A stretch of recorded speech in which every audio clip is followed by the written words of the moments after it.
गोष्ट हे एक स्वरूप आहे, पुस्तक त्याचं वेगळं स्वरूप आहे. मग तो प्रवास तिथे ट्रॅव्हल करताना काही वेगळा विचार करावा लागतो, वेगळी स्ट्रॅटेजी करावी लागते, असं काही असतं? हो, खूप.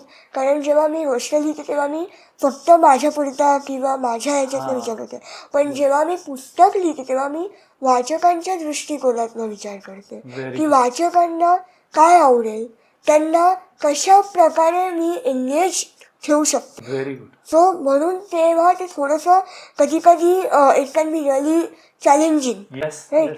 कारण की मला एखादी गोष्ट आवडते पण त्यांना ते आवडेलच असं नाही. सो मग त्यांच्या मी काय मॉडिफाय केलं पाहिजे हे थोडंसं चॅलेंजिंग आहे. फॅन्टास्टिक. मला वाटतं इथे एंटरप्रेन्योरियल लेसन आहे परत, की माझ्याकडे एक सर्व्हिस आहे, पण नक्की माझ्या कस्टमर्सला काय हवं आहे, माझा कस्टमर ती सर्व्हिस कशी पाहतोय, त्याचा एक्झॅक्टली प्रॉब्लेम काय आहे हे समजून घेणे आणि अडॅप्ट करणे.